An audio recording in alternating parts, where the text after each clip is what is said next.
Baginda Rasul SAW pernah tidak mau menyolatkan jenazah seorang sahabat karena diketahui bahwa dia itu meninggalkan hutang.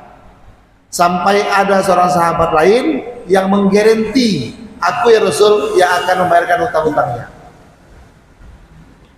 Berhutang itu boleh Bu, Pak, boleh. Iya, mubah. Tapi membayar hutang wajib. Iya. Menyegerakan bayar hutang hal yang merupakan kewajiban yang utama. Segerakan, Pak. Bapak Ibu, bab hutang ini sering jadi persoalan. Begitu berhutang bukan main manis, Pak. Nanti giliran bayar hutang, ini sadis, Pak. Pura-pura tak kenal, di WA tak balas, macam-macam nih, Pak. Iya. Kenapa bisa terjadi demikian? Iya. Kenapa sering terjadi gara-gara hutang sahabat menjadi pisah? Gara-gara hutang persaudaraan menjadi pecah? Jawab sederhananya adalah karena kita tidak mengamalkan prinsip dasar dalam berhutang yang Nabi ajarkan. Apa prinsip dasarnya, Pak? Yang pertama, ada perjanjian tertulis. Kalau Pak, Bapak macam nggak kenal aja sama saya. Bukan tak bisa tak kenal. Justru supaya persahabatan kita terjaga, kita buat perjanjian. Saya yang bertanggung di bawah ini, nama Rizali Sregar, berutang pada Bapak sebesar sekian juta. Dan saya akan mengembalikannya pada tanggal sekian-sekian. Dibunyikan, Pak, tanggal pengembalian. Jadi saya pun mikir, oh iya tanggal sekian saya harus bayar. Yang kedua, Pak, mesti ada barang yang dijamin. Iya. Ada barang yang dijaminkan. Iya. Supaya apa? Supaya saya itu termotivasi untuk membayar utang saya. Ketika saya katakan, Pak, penyembelihan Pak, kata Bapak, boleh Ustaz, tapi kita tunaikan dua persyaratan. Kita buat perjanjian. Idza tadayantum bidainin ila ajalin musamma faktubuh. Itu amanah ayat, Pak. Apabila kamu melakukan sebuah perjanjian, ya, untuk jangka waktu tertentu, maka catat, kata Allah. Oke, saya buatkan. Syarat yang kedua, ada jaminan. Wah, itu, Pak. Oh, Bapak macam tak kenal sama saya. Bukan tak kenal, supaya kita ini enak sama enak.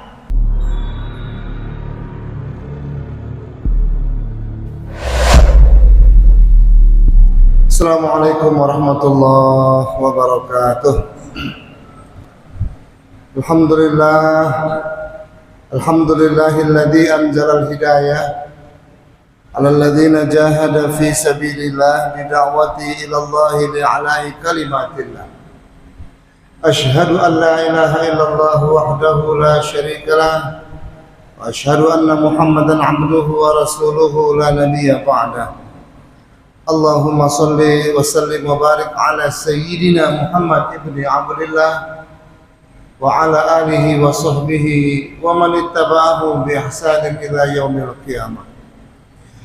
Alhamdulillah, Bapak, Ibu-ibu, jemaah salat maghrib yang berbahagia. Tentunya mengawali pertemuan ini kita mesti banyak-banyak syukur pada Allah Subhanahu wa taala. Karena Allah masih sayang kepada kita.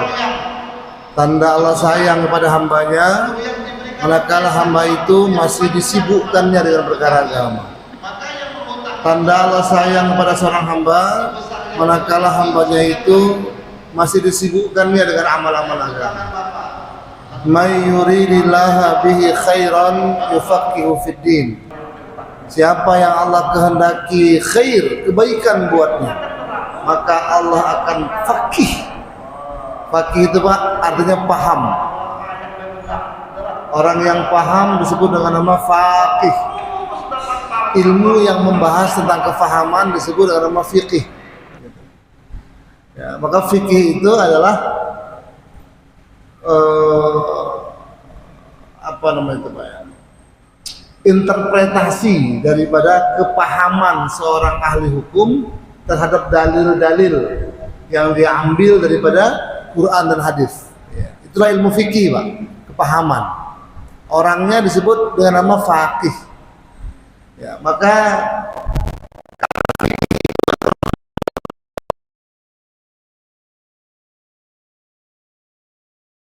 ada kefahaman seseorang, maka potensi fikih itu berbeda tinggi.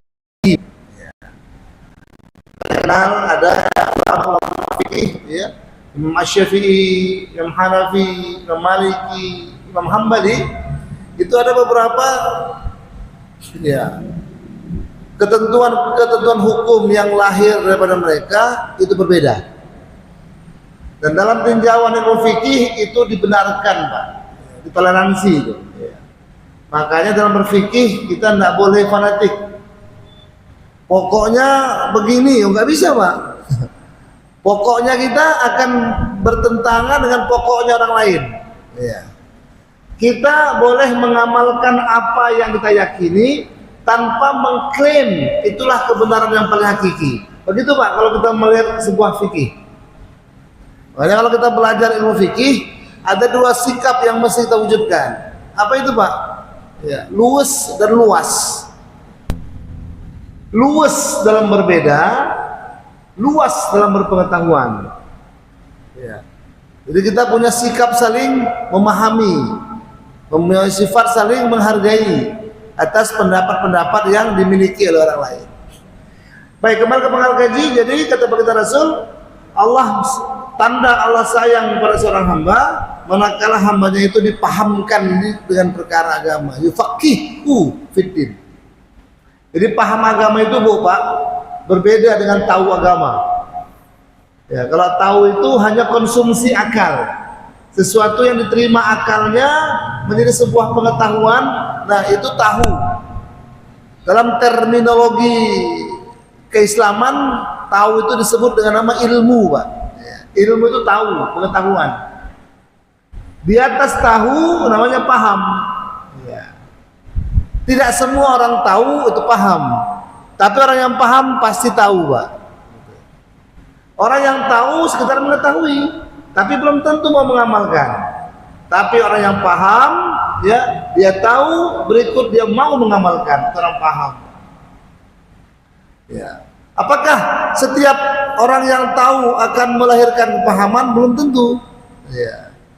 Justru karena itu belum tentu, maka Nabi SAW membedakan redaksi doa yang beliau sering sampaikan kepada Allah Ta'ala. Apa redaksi doa Nabi?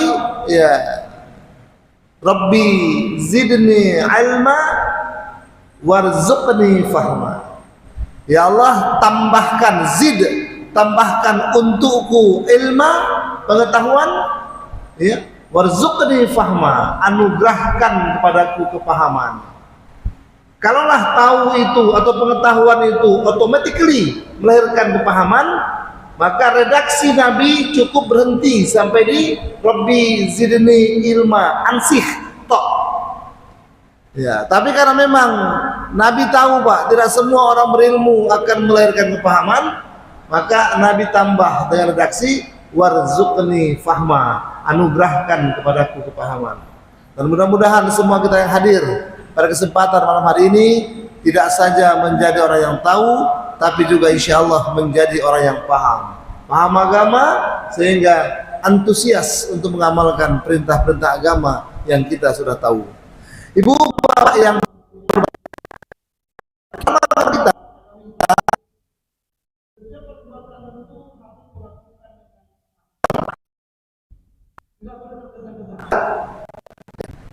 kegesaan itu dalam terminologi keagamaan disebut dengan istilah isti'ajal, terburu-buru. Bahkan baginda Rasul pernah bersabda, terburu-buru itu atau sikap ketergesa-gesaan itu adalah merupakan perbuatan syaitan. Al-isti'ajal min amali syaitan. Tergesa-gesa merupakan perbuatan syaitan.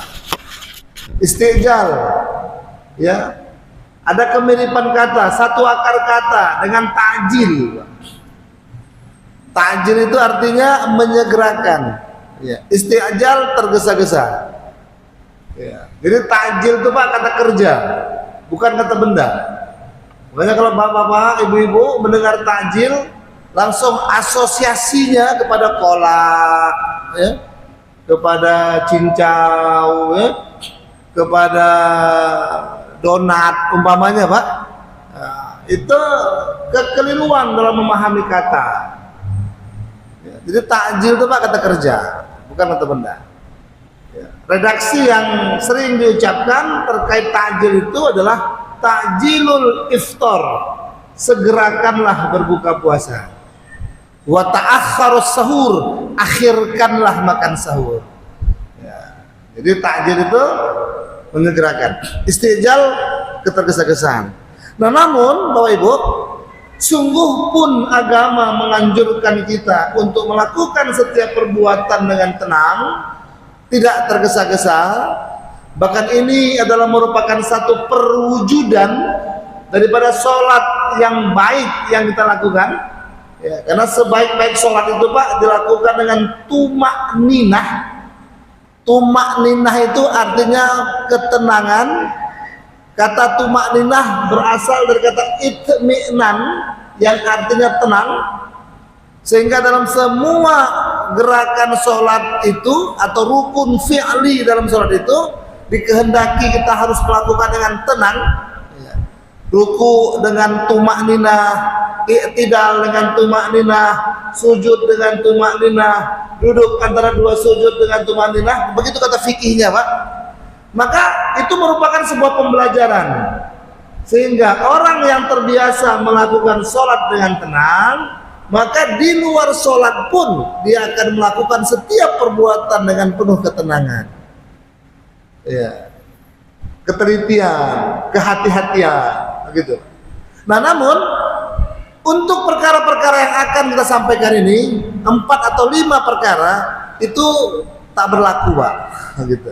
Berlaku kebalikannya, justru malah Nabi anjurkan untuk disegerakan. Apa yang 5 itu Pak? Pertama, it'amud duyuf. Wah, ini perkara yang perlu disegerakan nih Pak. It'am, memberi makan, duyuf, tamu. Iya. Ikramud duyuf, memuliakan tamu. Memuliakan tamu, menjamu tamu, memberi makan tamu, itu tidak boleh ditunda-tunda Pak, segerakan. Kehadiran tamu merupakan sebuah kebaikan, menyambut tamu merupakan kewajiban, memuliakan tamu itu adalah merupakan sebuah kemuliaan. Ya. Jadi, tamu yang datang ke tempat kita Pak, baik ke rumah kita atau ke masjid kita, ke kampung kita, pokoknya orang luar yang datang menjumpai kita, dan itu definisi dari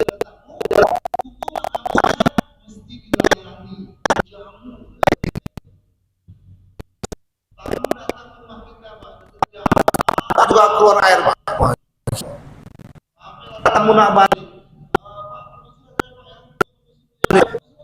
Saya dulu, bahasa insyaallah. Jadi kalau memang mau menyambut tamu dari awal, datang tamu suguhi Pak. Berikan makanan minuman yang terbaik. Man kana yu'minu billah, kata baginda Rasul, siapa yang mengaku beriman kepada Allah wal yaumil akhir, dan hari akhir, falyukrim dhaifah, maka dia mesti memuliakan tamunya. Memuliakan tamu, menyambut tamu, memberi makan tamu merupakan sebuah hal yang perlu disegerakan. Berapa lama tamu mesti dijamu Pak? Kata baginda Rasul, 3 ayam, 3 hari. 3 hari wajib menjamu tamu. Lebih 3 hari sunnah. Bukan lebih 3 hari abaikan, bukan Pak. Sunnah. Ya. Kedudukannya turun setingkat. Jadi termasuklah Pak, ada rombongan-rombongan datang ke masjid kita. Sesungguhnya itu tamu Pak, tamu itu. Iya. Maka kita mesti menyambut mereka, memberikan pelayanan kepada mereka. Syukur-syukur bisa memberikan makan. Kalau tidak, ikut bersama mereka, bersembang-sembang dengan mereka, bukan dengan mengabaikan mereka. Karena mengabaikan tamu itu berarti menolak rahmat Allah Subhanahu wa taala. Rasul sabdakan Pak, tamu yang datang itu membawa rahmat, ribuan rahmat. Tamu yang pulang daripada rumah kita, tempat kita, kampung kita, itu mengeluarkan ribuan keburukan. Maka Sayyidina Ali karramallahu wajhah, kalau satu hari rumahnya tak kedatangan tamu, risau dia Pak. Iya. Kenapa? Rahmat tak masuk ke rumahnya. Kita kedatangan tamu, risau kita Pak. Iya. Bilalah pulang tamu ini, Masya Allah. Memang ini merupakan perbedaan yang paling prinsip antara kebiasaan kita dengan kebiasaan para sahabat Nabi SAW. Yang kedua, Bapak Ibu yang berbahagia, perkara yang perlu kita segerakan adalah menyelenggarakan jenazah. Itu nggak boleh tunda-tunda itu, menguburkan jenazah. Jangan sampai jenazah itu bersemayam di tempat kita Pak, lewat daripada 3 waktu sholat. Segerakan, karena menyegerakan jenazah itu adalah membahagiakan jenazah, memperlama jenazah, menyiksa jenazah. Karena pada prinsipnya Ibu dan Bapak, ketika ruh itu keluar daripada tubuh seseorang, ya, dia meninggalkan jasadnya, maka ruh itu tak bertempat, Pak. Maka tempat yang terbaik setelah ruh meninggalkan jasad itu adalah alam kubur. Memang arahnya ke sana, Pak. Meninggalkan alam dunia menuju kepada alam kubur. Alam kubur itu baru berlangsung ketika jasad ini Pak bersentuhan dengan tanah, membaur dengan tanah, menyatu dengan tanah. Tidak hanya ketika dikuburkan, ketika dia tenggelam, kemudian jasadnya menyatu dengan tanah, maka ruh berpindah ke alam kubur. Ketika pesawat meledak di udara, kemudian berkecai semua jasadnya tersentuh tanah, maka ruh berpindah ke alam kubur. Karena alam kubur itu Pak bukan dalam kubur. Iya. Dalam kubur tempat jasad, alam kubur tempat ruh. Di mana alam kubur? Wallahu a'lam bishawab. Iya. Boleh jadi alam kubur di dalam kubur, boleh jadi, ya, itu kuasa Allah Ta'ala. Tapi boleh jadi alam kubur tidak dalam kubur. Bayangkan kalau ada jenazah yang tak ada kuburnya, Pak. Di mana? Iya. Alam kubur itu bukanlah sebuah tempat yang ada di dalam kubur, tapi alam kubur itu adalah sebuah tempat yang Allah alam. Maka ruh itu tempat. Iya. Bisa daripada si mayit, segerakan.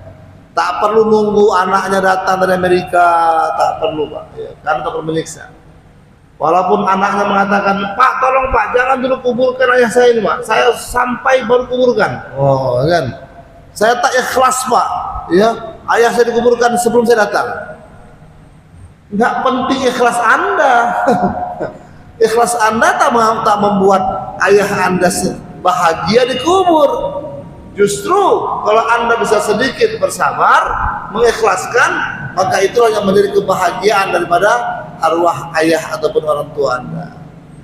Ibu, Bapak yang berbahagia, pastikan jenazah itu disegerakan. Kemudian buat kita, Bu, Pak, buat kita orang yang ditinggalkan gitu Pak ya, orang yang berada pada lingkungan si mayit, kewajiban kita Pak itu ada. Kewajiban kita Pak menyelenggarakan jenazahnya, dari mulai menyolatkan, ya, kemudian menguburkannya, memandikan, mengkafani itu perlu tenaga ahli khusus orangnya Pak. Tapi menyolatkan, mengantarkan kubur itu merupakan kewajiban kita semua Pak. Loh Pak, tapi kan kedudukannya hanya fardu kifayah Pak. Ya benar, fardu kifayah itu adalah merupakan sebuah kewajiban yang kalau ada satu orang yang mengerjakannya, yang lain tak payah gitu ya. Namanya fardu kifayah. Iya. Tapi walaupun cukup ada satu yang mengerjakan, yang lain tak payah, tapi Pak kalau ada yang ikut menyelenggarakan, maka dia dapat pahala. Kalaupun dia tak ikut menyelenggarakan, tak dapat dosa selama ada yang ikut menyelenggarakan. Itu fardu kifayah Pak. Tapi kalau kita nggak ikut, kita rugi.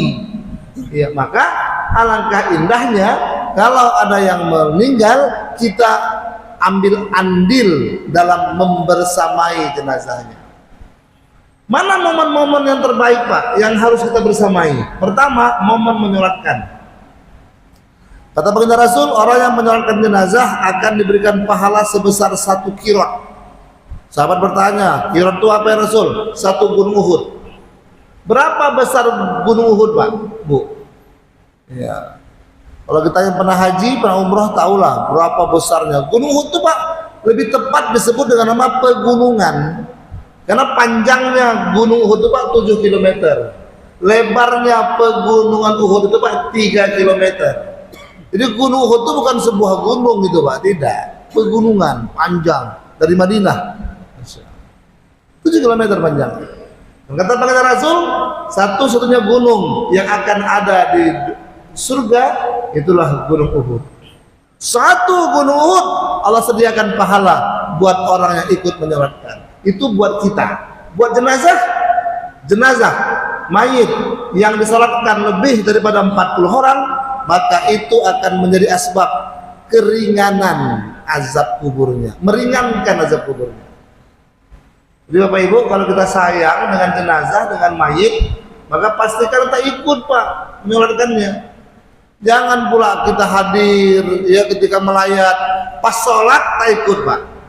Ya, duduk depan masjid Pak. Waduh, ini kacau ini. Masuk ikut menyolatkan Pak. Ibu-ibu paling sering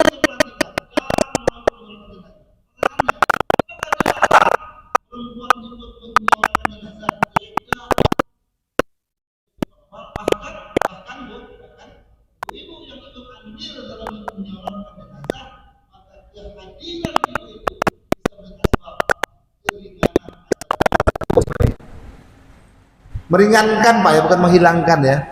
Kalau menghilangkan azab kubur itu ada 5 sebabnya yang disebut dengan nama mati syahid ya. Kalau mati syahid itu Pak, mati yang tidak ada azab kubur padanya ya. Kalau ini bukan tak ada azab kuburnya, tapi agak diringankan. Asbabnya apa? Disalatkan lebih daripada 40 orang ya. Kalau yang tak ada azab kubur itu pertama meninggal di hari Jumat ya. Ini hari Rabu, besok Kamis, 2 hari lagi Pak. Bapak yang kepengen tak ada azab kubur, siap-siap Pak meninggal Jumat, insya Allah Pak ya. Bebas azab kubur itu. Kedua, meninggal karena runtuhan gedung, runtuhan bangunan, meninggal. Itu mati syahid Pak, bebas azab kubur. Cuma kita sering lihat Pak di video gitu ya. Ya, ketika ada gempa bumi, orang sholat, bubar semua Pak. Ya, imam-imamnya bubar juga, masya Allah. Padahal jangan bubar, bertahan aja Pak, masya Allah. Meninggal mati syahid itu. Ya. Cuma karena iman kita mungkin masih pas-pasan, agak goyang sedikit, banting lari Pak, kosong masjid, masya Allah. Ketiga, mati tenggelam. Ya. Keempat, mati karena sakit perut, al-mabtun. Kelima, mati karena melahirkan. Itu mati syahid tuh Pak. Ya, bukanlah orang yang mati melahirkan jadi hantu. Ya, itu nggak benar itu Pak ya. Yang keenam, mati sedang ibadah. Wah, itu mati-mati yang membebaskan dirinya daripada azab kubur. Makanya beruntung Pak. Ketika beberapa tahun lalu ada kejadian di Masjidil Haram ya, kejatuhan kren itu kan, ketimpa kren, maka banyak yang syahid ketika itu Pak. Wah, itu double syahidnya itu Pak. Kejadiannya hari Jumat ya. Asbab kematiannya ketimpa kren ya, ketimpa runtuhan, masya Allah. Kemudian mereka sedang ibadah. 3 penyebab ya mati syahid ada pada mereka, subhanallah itu Pak ya. Plus keuntungan dunianya apa? Diberikan santunan oleh pemerintah Arab Saudi 1 miliar Pak itu orang, masya Allah. Dan kemudian tahun depannya anggota keluarganya dibolehkan, diberikan kesempatan untuk berhaji menggantikan keluarga yang meninggal tadi. Luar biasa. Ibu bapak, kalau ada mayit pastikan kita ikut menyolatkan, bermanfaat buat si mayit. Yang kedua Pak, momen yang kalau dapat kita membersamainya adalah mengantarkan ke kubur. Itu pahalanya besar Pak. Satu hadis mengatakan pahalanya sama dengan menyolatkan. Menyolatkan 1 qiraat, mengantarkan 1 qiraat. Dua-duanya 2 qiraat. Plus Pak, orang yang mengantarkan ke kubur, dalam sebuah hadis saya disabdakan, tidaklah ada kemanfaatan yang diberikan oleh seorang mayit kepada yang hidup, melainkan kemanfaatan menjadikan asbab pengguguran dosa-dosa bagi orang yang mengantarkan jenazahnya. Jadi Pak, orang yang mengantarkan jenazah ke mayit ya ke kubur, itu dosa-dosanya diampunkan Allah SWT. Makanya rugi Pak kita kalau tidak ikut sampai mengantarkan ke kubur. Walaupun demikian memang mengantarkan ke kubur itu perlu dengan adab Pak.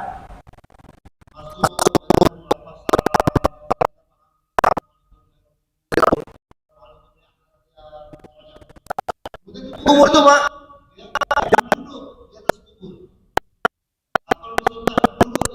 tapi ketimbang duduk di atas kubur kata Rasul. Sulit menghindari itu Pak.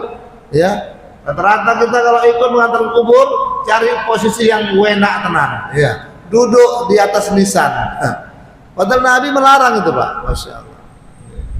Begitu ada talqin jenazah, ya, Nabi suruh dengarkan, karena nasihat itu buat yang hidup. Tapi kita malah sibuk ke ujung Pak, cari yang teduh, ya kan? Ya berbual pula. Ketika tuh imam membacakan talqin, padahal talqin itu buat kita yang hidup. Ibu, bapak, pastikan mengantarkan jenazah sampai kubur. Yang kedua, yang ketiga, perkara yang perlu kita segerakan itu Pak adalah bayar utang. Hutang itu nggak boleh tunda-tunda Pak. Iya. Baginda Rasul SAW pernah tidak mau menyolatkan jenazah seorang sahabat karena diketahui bahwa dia itu meninggalkan hutang. Sampai ada seorang sahabat lain yang menggaranti, aku ya Rasul yang akan membayarkan hutang-hutangnya. Berhutang itu boleh Bu, Pak, boleh. Iya, mubah. Tapi membayar hutang wajib. Iya. Menyegerakan bayar hutang hal yang merupakan kewajiban yang utama. Segerakan Pak. Bapak Ibu, bab hutang ini sering jadi persoalan. Begitu berhutang bukan main manis Pak. Nanti giliran bayar hutang, ini sadis Pak. Pura-pura tak kenal, di WA tak balas, macam-macam nih Pak. Iya. Kenapa bisa terjadi demikian? Iya. Kenapa sering terjadi? Gara-gara hutang sahabat menjadi pisah, gara-gara hutang persaudaraan menjadi pecah. Jawab sederhananya adalah karena kita tidak mengamalkan prinsip dasar dalam berhutang yang Nabi ajarkan. Apa prinsip dasarnya Pak? Yang pertama, ada perjanjian tertulis. Kalau Pak, Bapak macam nggak kenal aja sama saya. Bukan tak bisa tak kenal, justru supaya persahabatan kita terjaga, kita buat perjanjian. Saya yang bertanda di bawah ini, nama Rizal Siregar, berutang pada Bapak sebesar sekian juta, dan saya akan mengembalikannya pada tanggal sekian-sekian. Dibunyikan Pak tanggal pengembalian. Jadi saya pun mikir, oh iya tanggal sekian saya sudah utang. Yang kedua Pak, mesti ada barang yang dijamin. Iya. Ada barang yang dijaminkan. Iya. Supaya apa? Supaya saya itu termotivasi untuk membayar utang saya. Ketika saya katakan Pak pinjam berapa Pak? Kata Bapak, boleh Ustaz, tapi kita tunaikan dua persyaratan. Kita buat perjanjian.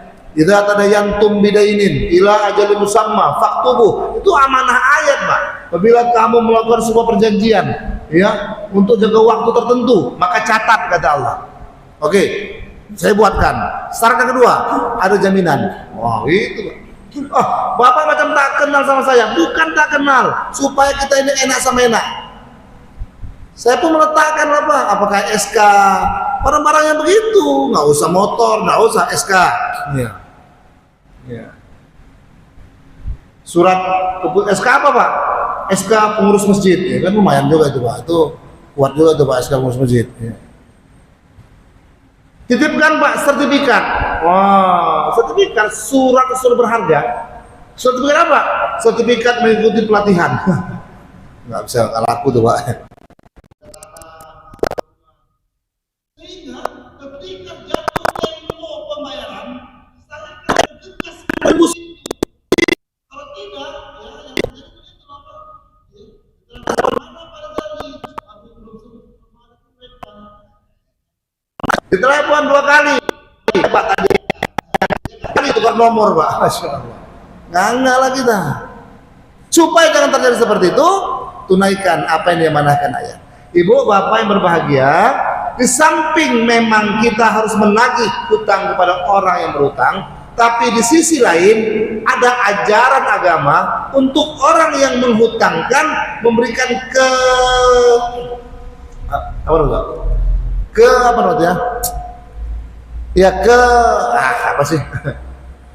keluasan apa? Toleransi lah ya dengan yang berhutang. Ya.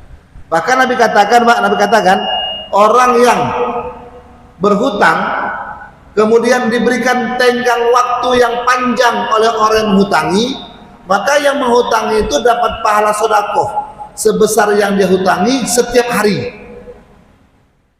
Saya berutangan Bapak 1 bulan, sampai tenggang waktunya Bapak tagih. Mana Pak? Aduh Pak, mohon maaf Pak, sebelum ada nih Pak. Oke, kita buat lagi Pak, 1 bulan lagi. Baik. Nah 1 bulan lagi Bapak toleransi, Bapak dapat pahala sedekah sebesar yang saya utangi tadi. Subhanallah itu Pak. Dan itu akan berlaku sampai Bapak menghalalkannya. Oh, adalah Pak Rizali, nampaknya Bapak payah berutang. Adalah saya halalkan aja. Oh, Bapak terus dapat pahala sedekah sampai Bapak meninggal dunia. Oh, itu. Ya kalau 1 juta 2 juta bisa lah Pak ya. Kalau agak banyak mikir juga gitu Pak. Masya Allah. Intinya menghalalkan itu merupakan kebaikan. Yang ketiga, yang keempat Ibu dan Bapak, perkara yang perlu kita segerakan itu, yang harus disegerakan itu adalah menikahkan anak gadis. Anak gadis Bu, bukan anak janda ya, anak gadis Masya Allah. Kita punya anak gadis, itu kata Nabi segerakan dinikahkan. Kalau umurnya sudah cukup ya, dan ada jodohnya, segerakan, jangan tunda-tunda.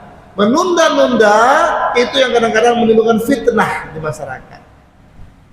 Ada satu data Pak, angka pernikahan di Kecamatan Tanjung Pinang ini Pak, saya tak sebutkan kecamatan mana.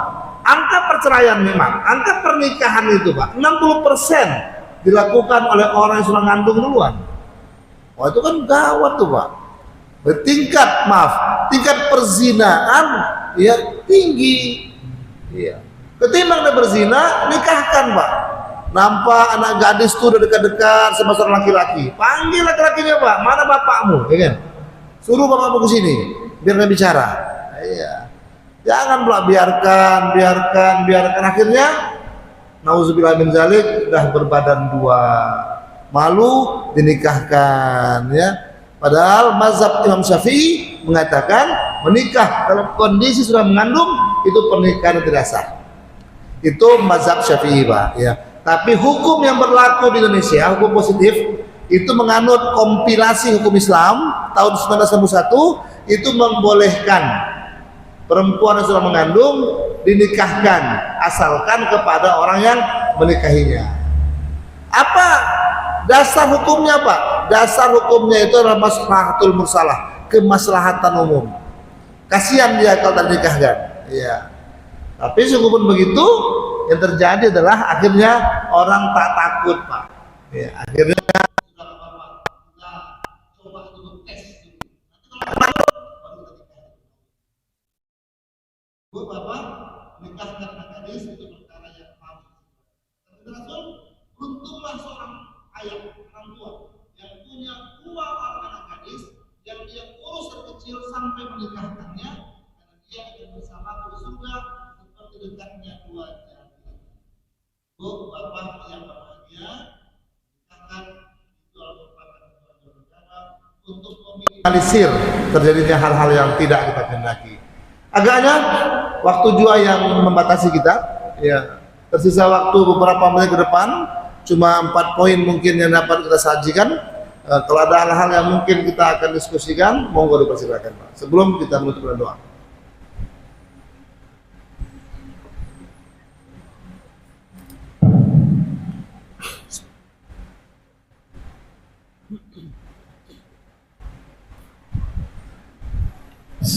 Assalamualaikum warahmatullahi wabarakatuh. Assalamualaikum. Ada 2 pertanyaan. Yang pertama berkaitan dengan kapan jenazah. Ya, kapan yang paling afdol itu yang baru atau yang pernah dipakai umroh atau haji bagi yang pernah melaksanakan umroh atau haji. Yang kedua, kita mengantarkan jenazah itu sampai ke kuburan itu batasnya sebagaimana?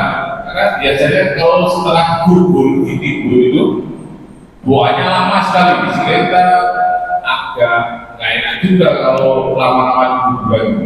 Jadi sejauh mana yang dikatakan mengantarkan jenazah ke kuburan, apa cukup sampai ditimbun atau ikut doa? Terima kasih. Assalamualaikum warahmatullahi wabarakatuh. Baik. Ada yang selanjutnya Pak? Ya, Abang dah.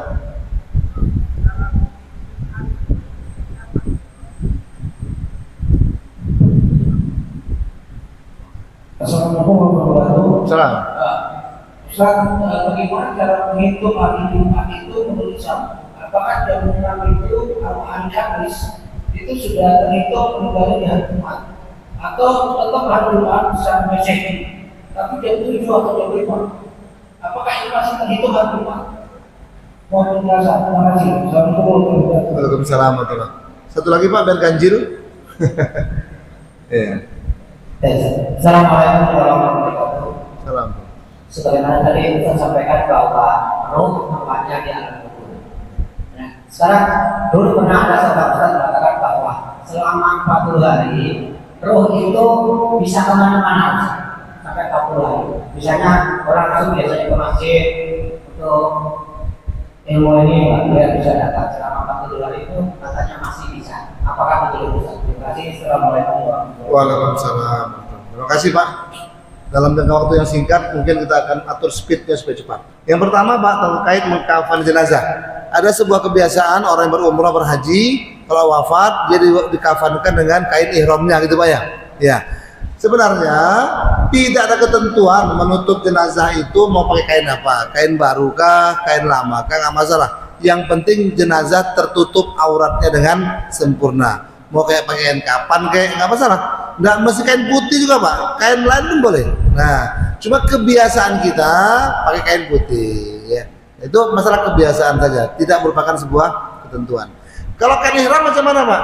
Kalau selembar kain ihram itu pasti nggak mencukupi, ya kan? Nah, harus ditambah lagi. Kalau menggunakan kain ihram, pakai lapis. Ya. Yang baru atau yang ya. Karena kalau sebenarnya dia berpesan kalau saya mati pakai kain kapan yang udah usang. Wah, lapu-lapu Pak, maka dipenuhi lah wasiat itu. Sampai kubur orang pulang, malaikat mungkar datang. Marabuka katanya. Apa kata dia? Aduh, kau salah alamat bro katanya kan. Aku udah lama nih, yang sebelah yang baru itu kata dia. Kau tahu kan kapan udah lama nih katanya kan. Nah, jadi itu akal bulus saya itu Pak ya, dia tak seperti itu. Yang kedua terkait mengantar jenazah. Nah ini Pak penting juga dicatat. Sebenarnya kewajiban kita kan mengantar, menimbun, doa sudah Pak. Cuma kadang-kadang tuh imam kita ini melebih juga Pak, panjang betul talqin ya kan. Padahal tak mesti panjang-panjang. Cukup saja sebenarnya ada beberapa kosakata itu kan. Apabila nanti mayat datang kepada malaikat menanyakan marobuka, jawablah dengan perkataan yang tegas, Allahu Rabbi bla bla bla bla. Cukup itu saja dan nggak mesti lama-lama. Kadang-kadang sampai baca yasin, tahlim, tahlil sana. Nah, itu Pak yang perlu kita sebenarnya hilangkan. Ya. Jadi itu kasihan juga kepada orang yang ikut mengantarkan. Mungkin dia punya keperluan segala macam, akhirnya tersita waktunya gara-gara prosesi pengebumian yang terlalu lama. Jadi tidak ada ketentuan Pak lama-lama. Yang ada segera kuburkan, doa sejenak sudah cukup. Nah itu mungkin Pak. Mudah-mudahan kedepannya tuh imam kita bisa paham sehingga tidak menjadikan itu sebagai ajang untuk khataman Quran Pak. Ya, panjang kali dibaca dia. Kemudian yang kedua tentang hitungan hari Pak. Hitungan hari dalam kalender Hijriah itu bermula daripada maghrib sampai maghrib. Ya. Jadi kalau sekarang ini Pak, ini hari apa nih? Kamis. Sudah maghrib kan? Begitu maghrib ya, sudah hari Kamis. Terus sampai besok menjelang maghrib masih Kamis. Maghribnya Jumat. Nah, itulah kenapa kalau umpamanya satu Ramadan kan? Satu Ramadan mulai maghrib tadi, Ramadan tuh orang terawih malam ini. Satu Syawal habis maghrib tadi orang sudah takbiran tuh. Nah karena memang pertukaran harinya itu bermula dari waktu maghrib. Jadi yang namanya Jumat itu besok malam. Begitu habis maghrib itu sudah Jumat. Terus sampai besoknya menjelang maghrib masih Jumat. Ya, jadi yang siap-siap mau meninggal di Jumat persiapkan segera Pak ya, supaya bebas daripada azab kubur insyaallah. Kemudian yang ketiga terakhir terkait tentang ruh yang masih bergentayangan selama 40 hari. Nanti kalau kita melihat Pak kepada kitab Ruh karya saya lupa nih judulnya. Judulnya Ruh ya. Ar-Ruh gitu. Pengarangnya itu Jauzi, Pak. Ibnu Qayyim al-Jauzi ya. Nah, jadi beliau katakan bahwasanya ya tak ada ruh itu yang masih bergentayangan.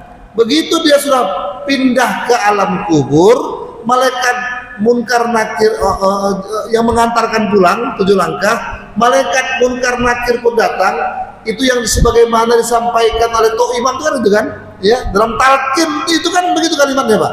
Kalau nanti ada malaikat datang, kalau nanti kami pulang, malaikat datang menjumpaimu, bertanya marabuka, jawablah Allahu Rabbi dan seterusnya. Berarti Pak, begitu kita pulang, tidak kemana-mana, stay di sana. Sampai kapan? Mempertanggungjawabkan apa yang ada. Maka nggak ada yang bertanya di dalam jalan. Tapi nampak loh Pak, itu mayat yang meninggal. Tapi besok yang ada bayang-bayangnya itu timporin dia Pak. Setiap kita kan punya kembaran Pak. Saya punya kembaran, Pak punya kembaran. Kita mati nanti Pak, kembaran mungkin itu nggak mati.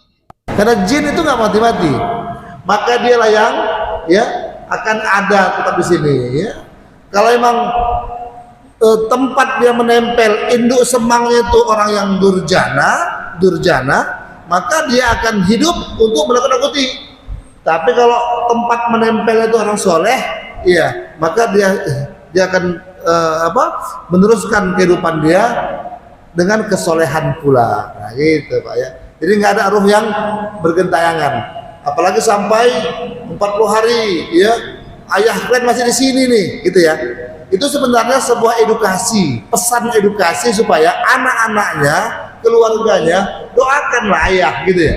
Karena ayahmu tuh masih ada di sini, seakan-akan begitu. Padahal itu tidak begitu. Demikian Pak ya. Ya. Apalagi sampai nanti Pak ini, satu lagi terakhir saya kira, malam nisfu Sa'ban. Ada anggapan nisfu Sa'ban itu ruh-ruh orang yang sudah meninggal pada balik semua ke rumah. Mana pula enak kali Pak bisa jalan-jalan. Ya, ruh itu tetap berada di kubur sampai dunia kiamat. Demikian saya kira Pak ya. Waktu juga yang misalkan kita lebih kurang saya mohon maaf. Masih ada waktu Pak? Masih 7 menit lagi ya? Oh. Next lah Pak, last one kalau ada. Boleh tambah lagi Pak? Pesan dari dokternya. Nah, kalau ada misalnya orang yang meninggal, anaknya itu dari mandikan, mensolati, maka jenazah mengubur, katanya itu orang tua itu diampuni dosanya. Apa betul? Iya. Mungkin tidak ada hadis yang letter like-nya begitu nggak ada Pak. Cuma memang kalau yang teksnya itu nggak ada. Tapi kalau konteksnya bisa ada deh. Konteksnya di mana? Dia meninggalkan anak yang soleh, ya kan? Nah berarti kan anak yang bisa menyolatkan, menguburkan itu anak yang soleh. Nah doa anak yang soleh langsung diterima Allah Ta'ala. Itu korelasinya Pak. Dengan dia meninggalkan anak yang soleh, kesolehan anaknya ikut menyolatkan segala macam, maka itu akan mengampunkan dosa-dosa orang tua. Mungkin saya lihat begitu Pak hubungannya. Nah, karena kita masih mempersiapkan Pak pesan supaya nanti kalau ayah meninggal, kamu nak ya yang menyolatkan sampai menguburkan dan itu mentalkinkan. Kalau itu bisa Pak, alhamdulillah itu kebahagiaan buat orang tua insya Allah. Terakhir mungkin Pak, itu ada Om itu.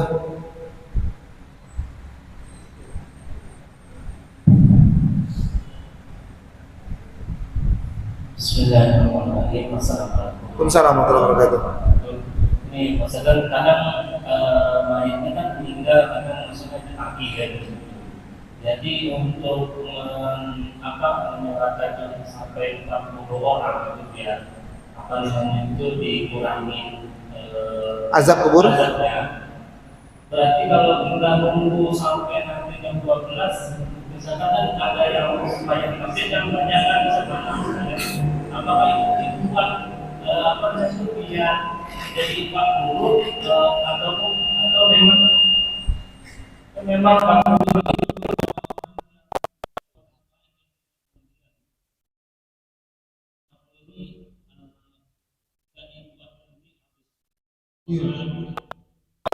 Baik.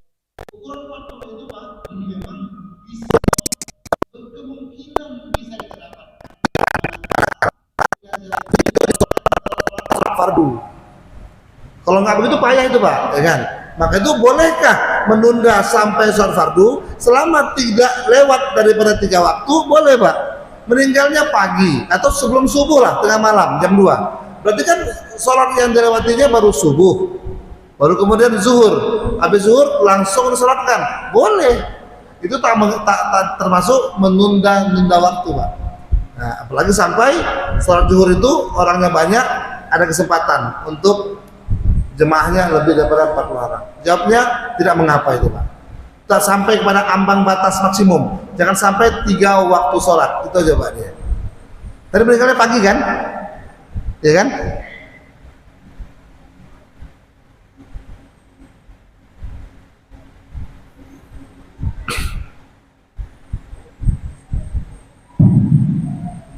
Ya. Maksud saya tuh ini Ustaz. Jadi Hukum. dibuat jadi 40 gitu. Kalau misalkan dia pagi, jadi nggak sampai 40 gitu. Ya, maka ditunda sampai zuhur. Nah, ya maksudnya itu apakah memang nggak diingatkan juga rasanya gitu atau subuhnya? Ya, karena dia disolatkan waktu zuhur. Iya, dapat lah Pak, dapat. Itulah kenapa akhirnya banyak orang yang mengambil momen waktu sholat untuk mengambil 40 orang itu Pak. Nah, jadi boleh nggak masalah. Ya. Kalaupun bisa pagi itu sebelum zuhur bisa lebih 40, bagus juga. Cuma jarang lah itu Pak ya, jarang. Ya, sulit untuk itu. Itu Pak ya.